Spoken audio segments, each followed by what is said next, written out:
ਜੀ ਆਇਆਂ ਨੂੰ ਖੁਸ਼ਾਮਦੀਦ। ਤੁਸੀਂ ਤੇ ਤੁਹਾਡਾ ਪਰਿਵਾਰ ਹਰਦਮ ਰਹੇ ਸਿਹਤਯਾਬ।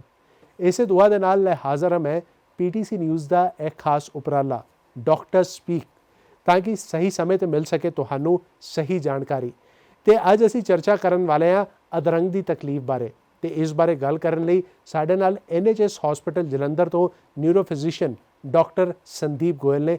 ਡਾਕਟਰ ਸਾਹਿਬ ਜੀ ਆਇਆਂ ਨੂੰ ਬਹੁਤ-ਬਹੁਤ ਸਵਾਗਤ ਹੈ ਤੁਹਾਡਾ। ਧੰਨਵਾਦ ਸਰ, ਧੰਨਵਾਦ, ਤੁਸੀਂ ਮੈਨੂੰ ਬੁਲਾਇਆ ਇਸ ਚੀਜ਼ ਬਾਰੇ। ਅੱਛਾ ਡਾਕਟਰ ਸਾਹਿਬ, ਪਹਿਲੇ ਤਾਂ ਮੈਂ ਆਮ ਭਾਸ਼ਾ 'ਚ ਤੁਹਾਡੇ ਤੋਂ ਜਾਣਨਾ ਚਾਹਾਂਗਾ ਕਿ ਅਧਰੰਗ ਜਿਹੜਾ ਹੈ ਉਹ ਹੈ ਕੀ ਤੇ ਇਹਦੇ ਲੱਛਣ ਕੀ ਹੁੰਦੇ ਨੇ? ਦੇਖੋ, ਅਧਰੰਗ ਅਸੀਂ ਬਹੁਤ ਇੱਕ ਕਾਮਨ ਅੱਖਰ ਹੈ, ਅਸੀਂ ਬਹੁਤ ਸੁਣਦੇ ਹਾਂ ਕਿ ਅਧਰੰਗ ਦੀ ਤਕਲੀਫ ਹੋ ਗਈ। ਦੇਖੋ, ਇਹ ਜਾਣਨਾ ਪੈਣਾ ਕਿ ਸਰੀਰ ਦਾ ਕੋਈ ਵੀ ਅੰਗ ਹੈ ਉਹਦੇ ਵਿੱਚ ਖੂਨ ਆ ਰਿਹਾ ਤੇ ਖੂਨ ਜਾ ਰਿਹਾ, ਯਾਨੀ ਖੂਨ ਆਕਸੀਜਨ ਲੈ ਕੇ ਆ ਰਿਹਾ, એનર્ਜੀ ਲੈ ਕੇ ਆ ਰਿਹਾ ਤੇ ਉਸ ਤੋਂ ਹੀ ਖੂਨ ਦੀਆਂ ਨਾੜਾਂ ਵਾਪਸ ਜਾ ਰਹੀਆਂ। ਜਿਹੜਾ ਖੂਨ ਵਾਪਸ ਜਾ ਰਿਹਾ ਤੇ ਉਹ ਅੰਗ ਚੱਲਦਾ ਰਹਿੰਦਾ। ਸੋ ਦਿਮਾਗ ਇੱਕ ਇਹੋ ਜਿਹੀ ਤਕਲੀਫ ਹੈ ਜਿਹਦੇ ਵਿੱਚ ਖੂਨ ਦੀ ਸਪਲਾਈ ਬਹੁਤ ਅੱਛੀ ਹੁੰਦੀ ਹੈ। ਸੋ ਜਦੋਂ ਖੂਨ ਦੀ ਨਾੜਾਂ ਜਾਂ ਤਾਂ ਬਲੌਕ ਹੋ ਜਾਣ ਜਾਂ ਫਟ ਜਾਣ, ਜਿਹਦੇ ਨਾਲ ਦਿਮਾਗ ਦੀ ਵਰਕਿੰਗ, ਯਾਨੀ ਦਿਮਾਗ ਜਿਸ ਸਪੀਡ 'ਤੇ ਕੰਮ ਕਰ ਰਿਹਾ ਉਹਨੂੰ ਦਿੱਕਤ ਆਵੇ, ਜਾਂ ਦਿਮਾਗ ਨੂੰ ਡੈਮੇਜ ਹੋ ਜਾਏ ਜਾਂ ਉਹਦਾ ਨੁਕਸਾਨ ਹੋ ਜਾਏ, ਯਾਨੀ ਕੁਝ ਸੈੱਲ ਦਿਮਾਗ ਦੇ ਖਰਾਬ ਹੋ ਜਾਣ ਤੇ ਜਾਂ ਖੂਨ ਵਾਕੇ ਉਹ ਸੈੱਲਾਂ ਨੂੰ ਡਿਸਟਰੋਏ ਕਰ ਦੇ, ਜਾਂ ਉਹਨਾਂ ਦੀ ਸਪਲਾਈ ਰੁਕ ਜਾਏ ਜਿਹਦੇ ਨਾਲ ਸੈੱਲ ਉਦਾਂ ਹੀ ਡੈਮੇਜ ਹੋ ਜਾਣ, ਉਹਦੇ ਨਾਲ ਜੋ ਕੁਝ ਹੁੰਦਾ ਹੈ ਉਹਨੂੰ ਅਸੀਂ ਅਧਰੰਗ ਕਹਿੰਦੇ ਹਾਂ। ਅਧਰੰਗ ਇੱਕ ਕਾਮਨ ਬਿਮਾਰੀ ਹੈ, ਬਹੁਤ ਲੋਕਾਂ 'ਚ ਪਾਈ ਜਾਂਦੀ ਹੈ ਤੇ ਇਹਦੇ ਲੱਛਣ ਜਾਣਨੇ ਬਹੁਤ ਜ਼ਰੂਰੀ ਹੈ। ਅਧਰੰਗ ਦੀ ਪਹਿਚਾਣ ਹੀ ਲੱਛਣ ਹੁੰਦੇ ਨੇ। ਲੱਛਣ ਆਮ ਤੌਰ 'ਤੇ ਹੁੰਦਾ, ਅਸੀਂ ਲੋਕੀ ਸੁਣਦੇ ਕਿ ਅਧਰੰਗ ਮਤਲਬ ਪਾਸਾ ਖੜ ਗਿਆ। ਹਾਂਜੀ, ਪਾਸਾ ਖੜਨਾ ਇੱਕ ਮੇਨ ਲੱਛਣ ਹੈ ਕਿ ਮੇਰਾ ਅੱਜ ਹੁਣੀ ਪਾਸਾ ਚੱਲ ਰਿਹਾ ਸੀ, ਲੱਤ ਬਾਂਹ ਚੱਲ ਰਹੀ ਸੀ, ਹੁਣੀ ਚੱਲਣੀ ਬੰਦ ਹੋ ਗਈ, ਇਹ ਲੱਛਣ ਹੈ ਅਧਰੰਗ ਦਾ।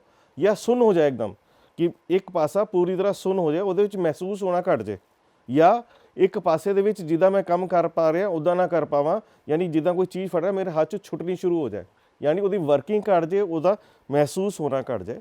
ਜਾਂ ਫਿਰ ਇੱਕਦਮ ਬੰਦੇ ਦੀ ਨਿਗਾਹ ਚੱਲ ਜਾਏ ਇੱਕ ਸਾਈਡ ਦੀ। ਜਾਂ ਇੱਕ ਕਾਮਨ ਲੱਛਣ ਹੈ ਬੋਲਣ ਦੀ ਤਕਲੀਫ, ਕਿ ਬੰਦਾ ਠੀਕ ਠਾਕ ਗੱਲ ਕਰ ਰਿਹਾ ਸੀ, ਸਡਨਲੀ ਉਹ ਬੋਲਣਾ ਨਹੀਂ, ਕੁਝ ਵੀ ਬੋਲ ਨਹੀਂ ਪਾ ਰਿਹਾ ਜਾਂ ਉਹ ਸਮਝ ਨਹੀਂ ਪਾ ਰਿਹਾ, ਉਹਨੂੰ ਇੱਕ ਬਹੁਤ ਵੱਡਾ ਲੱਛਣ ਕਹਿੰਦੇ ਨੇ। ਜਾਂ ਫਿਰ ਬੰਦਾ ਇੱਕਦਮ ਬੇਹੋਸ਼ ਹੋ ਕੇ ਡਿੱਗ ਜਾਏ ਔਰ ਉਸ ਤੋਂ ਬਾਅਦ ਉੱਠੇ ਨਹੀਂ, ਉਹਨੂੰ ਅਧਰੰਗ, ਉਹ ਅਧਰੰਗ ਦਾ ਲੱਛਣ ਹੈ। ਸੋ ਕਾਮਨ ਲੱਛਣ ਇਹੀ ਨੇ ਕਿ ਪਾਸਾ ਕਮਜ਼ੋਰ ਹੋਣਾ ਜਾਂ ਸੁੰਨ ਹੋਣਾ, ਬੋਲਣ ਦੀ ਤਕਲੀਫ ਹੋਣਾ, ਮੂੰਹ ਟੇਢਾ ਹੋਣਾ, ਜਾਂ ਨਿਗਾਹ ਦੀ ਦਿੱਕਤ ਹੋਣੀ, ਜਾਂ ਬੇਹੋਸ਼ੀ ਹੋਣੀ।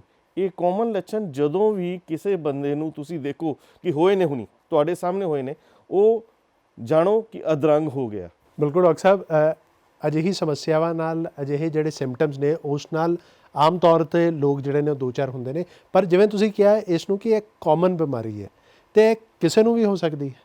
ਜੀ, ਅਧਰੰਗ ਇੱਕ ਕਾਮਨ ਬਿਮਾਰੀ ਹੈ। ਇਹ ਅਕਸਰ ਅਸੀਂ ਕਹਿੰਦੇ ਹਾਂ ਕਿ 50 ਸਾਲ ਦੀ ਉਮਰ ਤੋਂ ਬਾਅਦ ਹੁੰਦੀ ਹੈ। ਆਦਮੀਆਂ ਜਾਂ ਲੇਡੀਜ਼ ਦੇ ਵਿੱਚ ਇੱਕੋ ਹੀ ਫ੍ਰੀਕੁਐਂਸੀ 'ਚ ਹੁੰਦੀ ਹੈ। ਇਹ ਨਹੀਂ ਕਿ 50 ਸਾਲ ਤੋਂ ਬਾਅਦ ਹੀ ਹੋ ਸਕਦੀ ਹੈ। ਜਵਾਨ ਬੰਦਿਆਂ 'ਚ ਵੀ ਇਹ ਤਕਲੀਫ ਕਾਮਨ ਹੈ।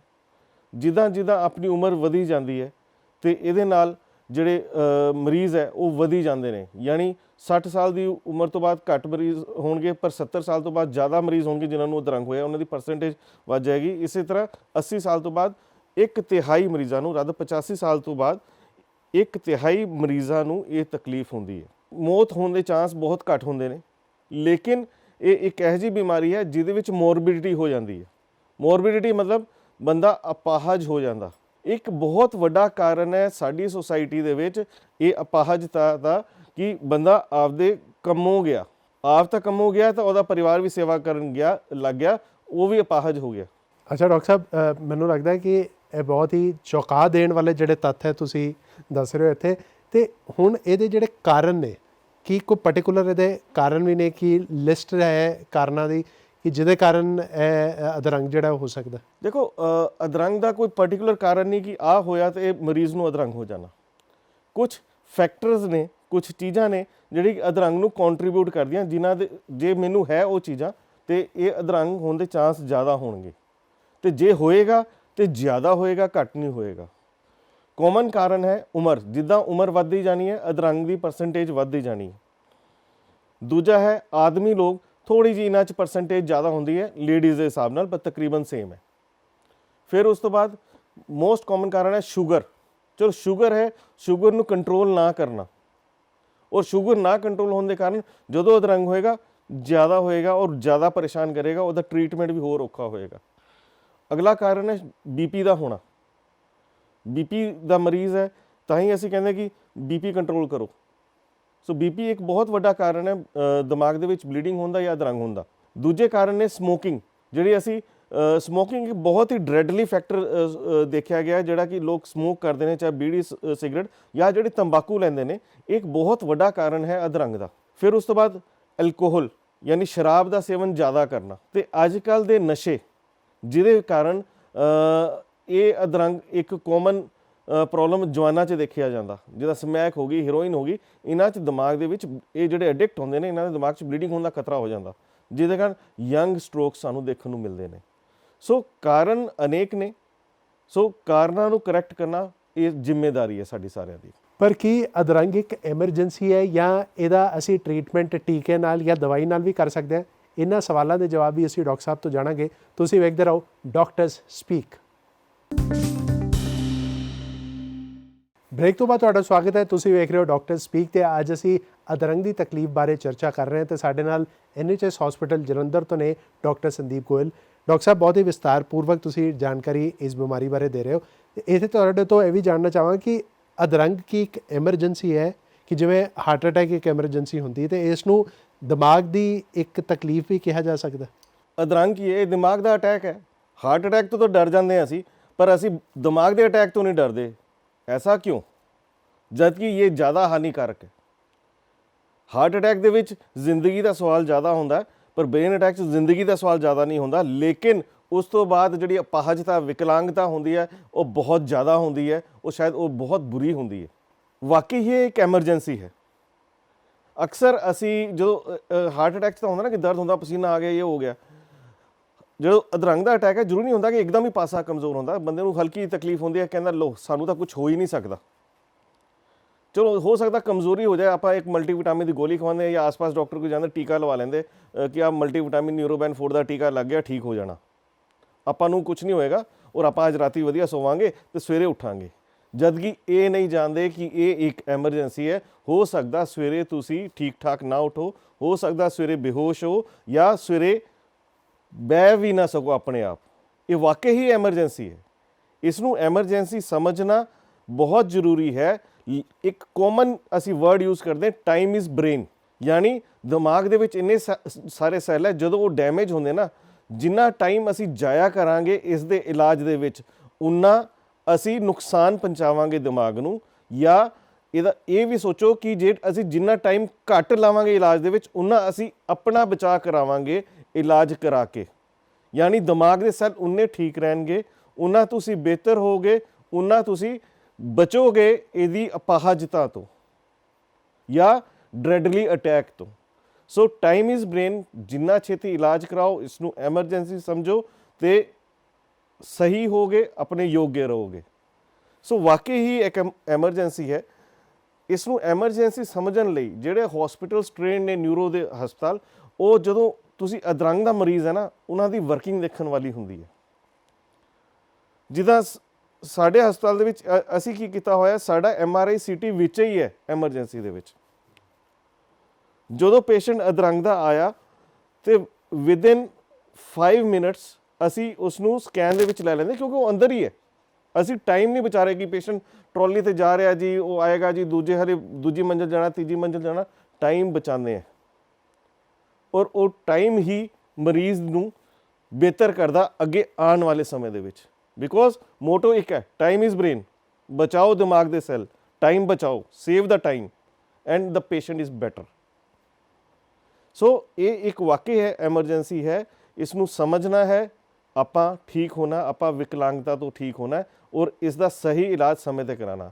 ਇਹ ਭੁੱਲ ਜਾਓ ਕਿ ਅਧਰੰਗ ਕਿਸੇ ਨੂੰ ਨਹੀਂ ਹੋ ਸਕਦਾ। ਇਹ ਇੱਕ ਕਾਮਨ ਬਿਮਾਰੀ ਹੈ, 3rd ਕਾਮਨੈਸਟ ਕੋਜ਼ ਹੈ ਇਲਨੈਸ ਦਾ ਆਪਣੀ ਦੁਨੀਆ ਦੇ ਵਿੱਚ। ਔਰ ਜਿੱਦਾਂ ਹੀ ਉਮਰ ਵੱਧਦੀ ਹੈ, ਇਹ ਇੱਕ ਉਮਰ ਦਰਾਜ਼ ਬੰਦੇ ਨੂੰ ਪਤਾ ਹੋਣਾ ਚਾਹੀਦਾ ਜੇ ਮੇਰੇ ਲੱਛਣ ਹੈ, ਮੇਰਾ ਪਾਸਾ ਕਮਜ਼ੋਰ ਹੋ ਰਿਹਾ, ਮੈਨੂੰ ਬੋਲਣ 'ਚ ਦਿੱਕਤ ਹੋਈ ਹੈ ਹੋਣੀ, ਜਾਂ ਨਿਗਾਹ 'ਚ ਦਿੱਕਤ ਹੋਈ ਹੈ, ਜਾਂ ਕੋਈ ਚੱਕਰ ਆਉਣੇ ਸ਼ੁਰੂ ਹੋ ਗਏ ਬਹੁਤ ਜ਼ਿਆਦਾ, ਤੇ ਮੈਂ ਸਿੱਧਾ ਡਾਕਟਰ ਕੋ ਜਾਵਾਂ, ਪ੍ਰੋਪਰ ਨਿਊਰੋ ਸੈਂਟਰ ਜਾਵਾਂ, ਜਿੱਥੇ ਕਿ ਔਨ ਡਿਊਟੀ ਨਿਊਰੋ ਡਾਕਟਰ ਮੈਨੂੰ ਦੇਖ ਸਕੇ, ਦੇਖ ਕੇ ਮੇਰਾ ਇਲਾਜ ਤੁਰੰਤ ਕਰ ਸਕੇ ਔਰ ਮੈਂ ਬਚ ਸਕਾਂ। So please consider brain attack as an emergency. ਇਹ ਬਚਣ ਵਾਲੀ ਚੀਜ਼ ਹੈ, ਜੇ ਸਹੀ ਇਲਾਜ ਹੋਵੇ ਤਾਂ ਬਹੁਤ ਬਿਹਤਰ ਹੋ ਸਕਦਾ ਮਰੀਜ਼। ਬਿਲਕੁਲ, ਜਿਵੇਂ ਡਾਕਟਰ ਸਾਹਿਬ ਬਾਰ-ਬਾਰ ਤੁਹਾਨੂੰ ਕਹਿ ਰਹੇ, ਇਹ ਦੋ ਟਰਮਸ ਤੁਸੀਂ ਯਾਦ ਰੱਖਣੀਆਂ ਨੇ ਕਿ ਅਧਰੰਗ ਜੋ ਹੈ ਉਹ ਇੱਕ ਤਰ੍ਹਾਂ ਦਾ ਬ੍ਰੇਨ ਅਟੈਕ ਹੈ। ਜਿਵੇਂ ਹਾਰਟ ਅਟੈਕ ਹੁੰਦਾ ਹੈ, ਇਹ ਵੀ ਇੱਕ ਬ੍ਰੇਨ ਅਟੈਕ ਹੈ, ਤੇ ਨਾਲ ਦੇ ਨਾਲ ਬ੍ਰੇਨ ਅਟੈਕ ਹੈ। ਹਾਂ, ਇਹੀ ਬ੍ਰੇਨ ਅਟੈਕ ਹੈ। ਤੇ ਇਸ ਤੋਂ ਇਲਾਵਾ ਟਾਈਮ ਇਜ਼ ਬ੍ਰੇਨ, ਵਕਤ ਰਹਿੰਦੇ ਇਲਾਜ ਕਰਾਓ, ਵਕਤ ਰਹਿੰਦੇ ਇਲਾਜ ਕਰਾਓ, ਦਿਮਾਗ ਬਚੇਗਾ। ਬਿਲਕੁਲ, ਜੇ ਦਿਮਾਗ ਬਚੇਗਾ ਤਾਂ ਮੈਨੂੰ ਲੱਗਦਾ ਪੂਰਾ ਸਰੀਰ ਬੰਦਾ ਆਪਣੇ ਬਚੇਗਾ। ਯੋਗ ਰਹੇਗਾ, ਆਪਣੀ ਸਾਰੀ ਐਕਟੀਵਿਟੀਜ਼, ਆਪਣਾ ਸਾਰਾ ਕੁਝ ਦਿਮਾਗ ਦੇ ਨਾਲ ਹੀ ਚੱਲਦਾ। ਹਾਰਟ ਤਾਂ ਪੰਪ ਕਰ ਰਿਹਾ, ਪਰ ਆਪਾਂ ਜੋ ਕੁਝ ਵੀ ਬੋਲ ਰਹੇ ਹਾਂ, ਆਪਾਂ ਇੱਕ ਦੂਜੇ ਨਾਲ ਗੱਲ ਕਰ ਰਹੇ ਹਾਂ, ਆਪਾਂ ਕੁਝ ਵੀ ਮੈਸੇਜ ਦੇ ਰਹੇ ਹਾਂ, ਬੈਠੇ हैं, कुछ भी, वो सब दिमाग तो है। ਉਹ ਸਿਗਨਲ ਸਾਰੇ ਇੱਥੋਂ ਹੀ ਜਾਣੇ। ਅੱਛਾ ਡਾਕਟਰ जनरेटर ਸਾਹਿਬ, ਤਾਂ ਇਹੀ ਹੈ ਦਿਮਾਗ। ਇੱਥੇ ਇਹ ਵੀ ਜਾਣਨਾ ਚਾਹਾਂਗਾ ਤੁਹਾਡੇ ਤੋਂ ਕਿ ਜਿਵੇਂ ਤੁਸੀਂ ਕਹਿ ਰਹੇ ਹੋ ਕਿ ਇੰਨੇ ਹੀ ਐਮਰਜੈਂਸੀ ਸਿਚੁਏਸ਼ਨ ਇਹਦੀ ਬਣਦੀ ਹੈ, ਤੇ ਕੀ ਦਵਾਈਆਂ ਦੇ ਨਾਲ, ਕੀ ਟੀਕੇ ਦੇ ਨਾਲ, ਕੀ ਆਪਰੇਸ਼ਨ ਦੇ ਨਾਲ ਇਸ ਦਾ ट्रीटमेंट हो सकता है, तो किमें हो सकता है? जी देखिए, सबसे पहले एक एमरजेंसी है, आपको उस अस्पताल में जाना है जहाँ पर CT MRI बीच में लगा हो। नहीं तो ਅਸੀਂ ਉਸ ਹਸਪਤਾਲ ਜਾਂਦੇ, CT MRI ਲਈ ਫਿਰ ਇੱਕ ਐਂਬੂਲੈਂਸ ਆਉਂਦੀ, ਉਹ CT ਸਕੈਨ ਸੈਂਟਰ ਜਾਂਦੇ ਜਾਂ MRI ਸੈਂਟਰ ਜਾਂਦੇ, ਫਿਰ MRI ਕਰਾ ਕੇ ਲਿਆਉਂਦੇ। ਇਮੇਜਿਨ ਕਰੋ ਤੁਸੀਂ ਅੱਜ ਡਾਕਟਰ ਕੋ ਗਏ, ਇਲਾਜ ਕਰਾਉਣ ਗਏ, ਠੀਕ ਹੈ, ਉਹ ਦੇਖ ਲਿਆ ਡਾਕਟਰ ਨੇ, ਪਰ ਉਹ ਜਾਏਗਾ, ਅੱਧਾ ਘੰਟਾ ਲੱਗੇਗਾ ਆਉਣ ਜਾਣ ਦੇ ਵਿੱਚ। ਐਂਬੂਲੈਂਸ ਹੈ, ਰਸ਼ ਹੁੰਦਾ ਅੱਜ ਕੱਲ੍ਹ, ਤਾਂ ਹੋ ਸਕਦਾ ਜ਼ਿਆਦਾ ਟਾਈਮ ਵੀ ਲੱਗੇ। ਸੋ ਟਾਈਮ ਫਿਰ ਲੂਜ਼ ਹੋ ਗਿਆ। ਉਸ ਸੈਂਟਰ ਜਾਣਾ ਜਿੱਥੇ ਕਿ ਸਹੀ ਸਮੇਂ 'ਤੇ ਤੁਹਾਨੂੰ ਨਿਊਰੋ ਦਾ ਡਾਕਟਰ ਮਿਲ ਕੇ, ਉਹਦੇ ਕੋਲ ਸਾਰੀ facility, CT MR in house, and best if CT MRI is in emergency, ਤੇ ਉਹ ਡਾਕਟਰ, ਨਿਊਰੋ ਦਾ ਡਾਕਟਰ ਤੁਹਾਨੂੰ ਤੁਰੰਤ ਦੇਖ ਰਿਹਾ। ਔਰ ਨਿਊਰੋ ਦੇ ਡਾਕਟਰ ਦੇ ਨਾਲ ਉਹਦੀ ਜ਼ਰੂਰੀ ਹੈ ਕਿ ਟੀਮ ਹੋਣਾ, ਜਿਹੜੇ ਕਿ ਉਸ ਨੂੰ ਪਛਾਣੇ। ਉਹਦੀ ਜਦੋਂ ਪੇਸ਼ੈਂਟ ਆਉਂਦਾ, ਅਸੀਂ ਇੱਕ ਸਕੇਲ ਯੂਜ਼ ਕਰਦੇ ਹਾਂ ਜਿਹਦੇ ਵਿੱਚ ਅਸੀਂ ਦੇਖ ਸਕਦੇ ਹਾਂ ਕਿ ਹਾਂਜੀ ਆਹ ਚੀਜ਼ ਹੈ, ਤੇ ਇੰਨਾ ਹੈਗਾ ਅਟੈਕ, ਤੇ ਅਸੀਂ ਇਸ ਤਰ੍ਹਾਂ ਦਾ ਇਲਾਜ ਕਰਾਂਗੇ। ਜਦੋਂ ਵੀ ਪੇਸ਼ੈਂਟ ਆਉਂਦਾ, ਅਸੀਂ ਤੁਰੰਤ ਪੇਸ਼ੈਂਟ ਨੂੰ ਸਕੈਨ, ਉਹਦੇ ਵਾਈਟਲਸ ਦੇਖ ਕੇ, ABC ਯਾਨੀ ਏਅਰਵੇ, ਸਾਹ ਠੀਕ ਹੈ, ਉਹਦਾ BP ਠੀਕ ਹੈ, ਉਹਦੀ ਬਾਕੀ ਸਾਰਾ ਕੁਝ ਠੀਕ ਹੈ, ਦੇਖਦੇ ਸਾਰੀ ਪੇਸ਼ੈਂਟ ਨੂੰ ਅਗਲੇ 1-2 ਮਿੰਟ ਦੇ ਵਿੱਚ ਸਕੈਨ ਦੇ ਵਿੱਚ ਲੈ ਜਾਂਦੇ।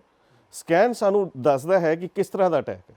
ਅਟੈਕ ਮੈਂ ਦੱਸਿਆ 2 ਪ੍ਰਕਾਰ ਦੇ ਹੁੰਦੇ ਆ, ਇੱਕ ਦੇ ਵਿੱਚ ਨਾੜ ਬਲੌਕ ਹੋ ਜਾਂਦੀ, ਇੱਕ ਦੇ ਵਿੱਚ ਨਾੜ ਫਟ ਜਾਂਦੀ। 80 ਤੋਂ 85% ਲੋਕਾਂ ਦੇ ਵਿੱਚ ਨਾੜ ਬਲੌਕ ਹੁੰਦੀ ਹੈ, 15 ਤੋਂ 20% ਲੋਕਾਂ 'ਚ ਨਾੜ ਫਟਦੀ ਹੈ। ਜਦੋਂ ਅਸੀਂ ਪੇਸ਼ੈਂਟ ਉਹ ਦੇਖਦੇ ਜਿਹਦੇ ਵਿੱਚ ਨਾੜ ਬਲੌਕ ਹੁੰਦੀ ਹੈ, ਸਕੈਨ ਦੇ ਵਿੱਚ ਆ ਜਾਂਦਾ, ਅਸੀਂ ਪੇਸ਼ੈਂਟ ਨੂੰ ਪਹਿਲੇ 4.5 ਘੰਟੇ ਦੇ ਵਿੱਚ ਐਕਟੀਲਾਈਜ਼ ਨਾਮ ਦਾ ਟੀਕਾ, ਇੱਕ ਕਾਮਨ ਟੀਕਾ ਜਿਹੜੇ ਸਾਰੇ ਮੁਲਕਾਂ 'ਚ ਪ੍ਰੋਪਰ ਮਿਲਦਾ ਹੈ, ਤੇ ਹੁਣ ਇੱਕ ਟੈਨੈਕਟੀਪਲੇਸ ਨਾਮ ਦਾ ਟੀਕਾ ਤੁਰੰਤ ਦੇ ਸਕਦੇ ਹਾਂ। ਇਹ ਟੀਕਿਆਂ ਦਾ ਇਹ ਫਾਇਦਾ ਹੈ ਕਿ ਪੇਸ਼ੈਂਟ ਦੀ ਰਿਕਵਰੀ ਚੰਗੀ ਹੁੰਦੀ ਹੈ। ਇਹਨਾਂ ਨੇ ਕੀ ਕਰਨਾ, ਬੰਦ ਨਾੜ ਨੂੰ ਅੰਦਰੋਂ ਖੋਲ ਦੇਣਾ, ਇੱਦਾਂ ਖੋਲਤਾ ਤਾਂ ਕਿ ਫਲੋ ਬਣ ਜਾਏ, ਦਿਮਾਗ ਦੇ ਸੈੱਲ ਬਚ ਜਾਣ। ਪਰ ਇੰਪੋਰਟੈਂਟ ਹੈ ਟਾਈਮ, 4.5 ਘੰਟੇ। ਅਧਰੰਗ ਜਿਸ ਟਾਈਮ ਤੋਂ ਸ਼ੁਰੂ ਹੋਇਆ, ਉਸ ਦੇ 4.5 ਘੰਟੇ 'ਚ ਜੇ ਇਹ ਟੀਕਾ ਸਹੀ ਤਰੀਕੇ ਦੇ ਨਾਲ, ਸਹੀ ਥਾਂ 'ਤੇ, ਸਹੀ ਹੱਥਾਂ ਦੇ ਵਿੱਚ ਦੇ ਦਿੱਤਾ ਜਾਵੇ, ਤੇ ਇਹ ਬਹੁਤ ਕਾਰਗਰ ਹੋ ਸਕਦਾ। ਉਹਦੇ ਨਾਲ ਟਾਈਮ ਇਜ਼ ਬ੍ਰੇਨ, ਯਾਨੀ ਦਿਮਾਗ ਦੇ ਸੈੱਲ ਬਚਾ ਲਏ, ਤੇ ਪੇਸ਼ੈਂਟ ਦੀ ਰਿਕਵਰੀ ਬਿਹਤਰ ਹੁੰਦੀ ਹੈ। ਇਹ ਨਹੀਂ ਹੁੰਦਾ ਕਿ ਟੀਕਾ ਦਿੱਤਾ ਤਾਂ ਮਰੀਜ਼ ਨਾਲ ਹੀ ਠੀਕ ਹੋ ਗਿਆ, ਲੇਕਿਨ ਕੁਝ ਦੇਰ ਬਾਅਦ ਮਰੀਜ਼ ਬਹੁਤ ਵਧੀਆ ਰਿਕਵਰ ਕਰਦੇ ਨੇ, ਔਰ ਬਹੁਤ ਫਰਕ ਦੇਖਿਆ।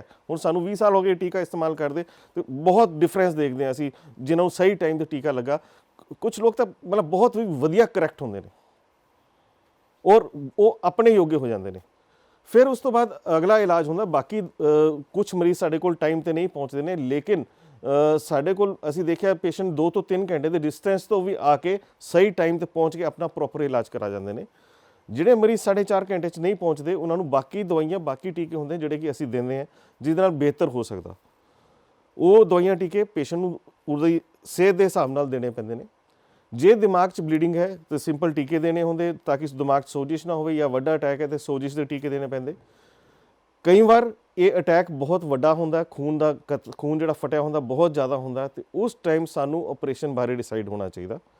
ਜ਼ਰੂਰੀ ਹੈ ਟੀਮ ਦਾ ਹੋਣਾ, ਜੋ ਮੈਂ ਪਹਿਲਾਂ ਕਿਹਾ, ਜਿੱਥੇ ਤੁਹਾਡੇ ਕੋਲ ਨਿਊਰੋ ਫਿਜ਼ੀਸ਼ੀਅਨ ਹੈ, ਨਿਊਰੋ ਸਰਜਨ ਹੈ, ਤੁਹਾਡੇ ਕੋਲ ਇੰਟੈਂਸਿਵਿਸਟ ਹੈ, ਜਿਹੜੇ ਕਿ ਤੁਰੰਤ ਇਸ ਨੂੰ ਆਨਸਰ ਕਰ ਸਕਣ। ਉੱਥੇ ਵੀ ਟਾਈਮ ਇੰਪੋਰਟੈਂਟ ਹੈ।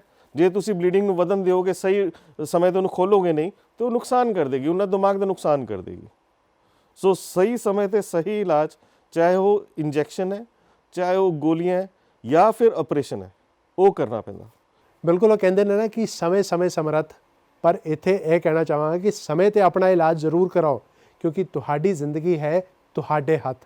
ਇੱਥੇ ਵੇਲਾ ਇੱਕ ਛੋਟੇ ਜਿਹੇ ਬ੍ਰੇਕ ਦਾ ਹੈ। ਬ੍ਰੇਕ ਤੋਂ ਬਾਅਦ ਕੀ ਅਧਰੰਗ ਦੀ ਸਮੱਸਿਆ ਪੂਰਨ ਤੌਰ ਤੇ ਦੂਰ ਹੋ ਸਕਦੀ ਹੈ ਤੇ ਇਸ ਤੋਂ ਬਚਿਆ ਕਿਵੇਂ ਜਾ ਸਕਦਾ, ਇਸ ਦੇ ਜਵਾਬ ਵੀ ਅਸੀਂ ਡਾਕਟਰ ਸਾਹਿਬ ਤੋਂ ਜਾਣਾਂਗੇ। ਤੁਸੀਂ ਵੇਖਦੇ ਰਹੋ ਡਾਕਟਰਸ ਸਪੀਕ। ਬ੍ਰੇਕ ਤੋਂ ਬਾਅਦ ਤੁਹਾਡਾ ਸਵਾਗਤ ਹੈ। ਤੁਸੀਂ ਵੇਖ ਰਹੇ ਹੋ ਡਾਕਟਰ ਸਪੀਕ ਤੇ ਅੱਜ ਅਸੀਂ ਚਰਚਾ ਕਰ ਰਹੇ ਹਾਂ ਅਧਰੰਗ ਦੀ ਤਕਲੀਫ ਬਾਰੇ ਤੇ ਸਾਡੇ ਨਾਲ ਨੇ NHS ਹਸਪੀਟਲ ਜਲੰਧਰ ਤੋਂ ਡਾਕਟਰ ਸੰਦੀਪ ਗੋਇਲ। ਡਾਕਟਰ ਸਾਹਿਬ, ਇੱਕ ਟਰਮ ਜਿਹੜੀ ਅੱਜ ਕੱਲ੍ਹ ਬੜਾ ਸੁਣਨ ਨੂੰ ਮਿਲਦੀ ਹੈ ਉਹ ਹੈ ਸਟ੍ਰੋਕ ICU। ਮੈਂ ਜਾਣਨਾ ਚਾਹਾਂਗਾ ਕਿ ਇਹ ਹੈ ਕੀ? ਦੇਖੋ, ਸਟ੍ਰੋਕ ICU ਇੱਕ ਡੈਡੀਕੇਟਿਡ ਟੀਮ ਐਫਰਟ ਹੁੰਦਾ ਜਿਹਦੇ ਵਿੱਚ ਨਿਊਰੋ ਦਾ ਡਾਕਟਰ, ਉਹਦੇ under working doctor, neuro surgeons and neuro anaesthetist, ਫਿਰ ਉਸ ਤੋਂ ਬਾਅਦ ਉਹਨਾਂ ਦਾ ਸਟਾਫ। ਦੇਖੋ, ਇੱਕ ਟੀਕਾ ਦੇਣਾ ਜਾਂ ਆਪਰੇਸ਼ਨ ਕਰਨਾ ਹੀ ਸਾਡਾ ਕੰਮ ਨਹੀਂ ਹੁੰਦਾ। ਮਰੀਜ਼ ਦੀ ਕੇਅਰ ਜਿਹੜਾ ਇੱਕ ਨਿਊਰੋ ਦਾ ਮਰੀਜ਼ ਮੰਗਦਾ, ਕਿਉਂਕਿ ਉਹ ਪਾਸਾ ਨਹੀਂ ਹਿਲਾ ਸਕਦਾ ਜਾਂ ਬੇਹੋਸ਼ੀ 'ਚ ਹੁੰਦਾ, ਉਹਦੀ ਕੇਅਰ ਬਹੁਤ ਡਿਫਰੈਂਟ ਹੁੰਦੀ ਹੈ ਬਜਾਏ ਕਿ ਆਮ ICU ਪੇਸ਼ੈਂਟ ਦੇ ਵਿੱਚ ਜਿਹੜਾ ਆਰਾਮ ਨਾਲ ਹੋਸ਼-ਵਾਸ ਨਾਲ ਬੈਠਾ ਔਰ ਖਾ ਰਿਹਾ। ਸੋ ਇਹ ਸਟਾਫ ਜਿਹੜਾ ਹੈ ਬਹੁਤ ਹੀ ਡਿਫਰੈਂਟ ਤਰੀਕੇ ਨਾਲ ਟ੍ਰੇਨਡ ਹੁੰਦਾ, ਜਿਨ੍ਹਾਂ ਨੇ ਨਾਲੀ ਰਾਹੀਂ ਫੀਡਸ ਵੀ ਦੇਣੀਆਂ, ਜਿਨ੍ਹਾਂ ਨੇ ਟੱਟੀ ਪਿਸ਼ਾਬ ਵੀ ਸਾਫ਼ ਕਰਨਾ ਔਰ ਬਹੁਤ ਹੀ ਅਲੱਗ ਤਰੀਕੇ ਨਾਲ ਇਹ ਸਾਰਾ ਕੁਝ ਕਰਦੇ ਹੋਏ ਇਨਫੈਕਸ਼ਨਾਂ ਬਚਾਉਣੀਆਂ।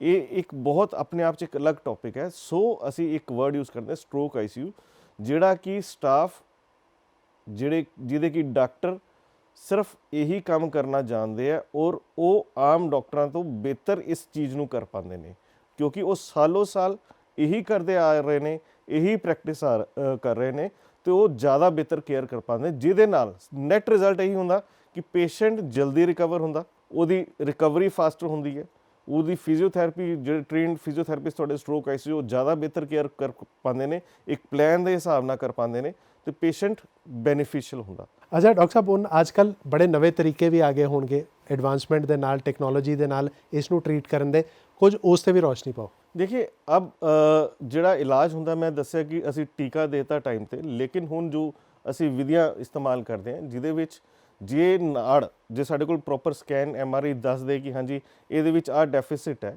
ਕਈ ਵਾਰ ਅਸੀਂ ਤਾਰਾਂ ਦੇ ਨਾਲ ਵੀ ਜਾ ਕੇ ਅੰਦਰ ਕਲੌਟ ਦੇਖ ਕੇ ਜਿਹੜਾ ਕਿ ਸਕੈਨ ਦੱਸ ਦਿੰਦਾ ਆਹ ਕਲੌਟ ਪਿਆ, ਉਹਨੂੰ ਕੱਢਿਆ ਜਾ ਸਕਦਾ। ਇਹ ਹਾਰਟ ਦੀ ਤਰ੍ਹਾਂ ਨਹੀਂ ਹੁੰਦਾ ਜਿੱਥੇ ਕਿ ਇੱਕਦਮ ਛੱਲਾ ਪੈ ਗਿਆ ਜਾਂ ਕੁਝ ਹੋ ਗਿਆ। ਇਹਦੇ ਵਿੱਚ ਅਲੱਗ ਤਰ੍ਹਾਂ ਦੇ ਛੱਲੇ ਹੁੰਦੇ ਨੇ ਜਿਹੜੀ ਕਲੌਟ ਦੇ ਵਿੱਚ ਜਾ ਕੇ ਫਸਦੇ ਨੇ, ਉਹਨੂੰ ਬਾਹਰ ਐਕਸਟ੍ਰੈਕਟ ਕਰਦੇ ਨੇ। ਇਹਨੂੰ ਐਂਡੋਵੈਸਕੂਲਰ ਟ੍ਰੀਟਮੈਂਟ ਆਫ ਸਟ੍ਰੋਕ ਕਹਿੰਦੇ ਆ, ਜੋ ਕਿ ਅਸੀਂ ਕਰਦੇ ਹਾਂ।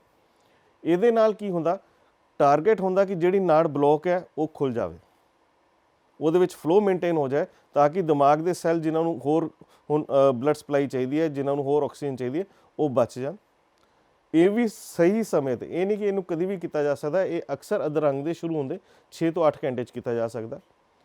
ਫਿਰ ਕਈ ਵਾਰ ਖੂਨ ਦੀ ਨਾੜੀ ਫਟਦੀ ਹੈ ਜਿਹਦੇ ਵਿੱਚ ਗੁਬਾਰਾ ਹੁੰਦਾ, ਯਾਨੀ ਪੇਸ਼ੈਂਟ ਨੂੰ ਇੱਕ ਸਬ ਅਰੈਕਨੋਇਡ ਹੈਮਰੇਜ ਨਾਮ ਦਾ ਅਧਰੰਗ ਹੁੰਦਾ, ਜਿਹਦੇ ਵਿੱਚ ਖੂਨ ਦੀ ਨਾੜੀ ਫਟ ਕੇ ਖੂਨ ਸਾਰੇ ਪਾਸੇ ਫੈਲ ਜਾਂਦਾ ਤੇ ਜੇ ਉਹਨੂੰ ਉਸ ਗੁਬਾਰੇ ਨੂੰ ਬੰਦ ਕਰਨਾ ਤਾਂ ਉਹੀ ਐਂਡੋਵਾਸਕੂਲਰ ਟ੍ਰੀਟਮੈਂਟ ਦੇ ਨਾਲ ਅਸੀਂ ਇੱਕ ਗੁਬਾਰੇ ਦੇ ਵਿੱਚ ਅੰਦਰ ਜਾਂਦੇ ਹਾਂ ਤੇ ਤਾਰਾਂ ਪਾ ਦਿੰਦੇ ਨੇ।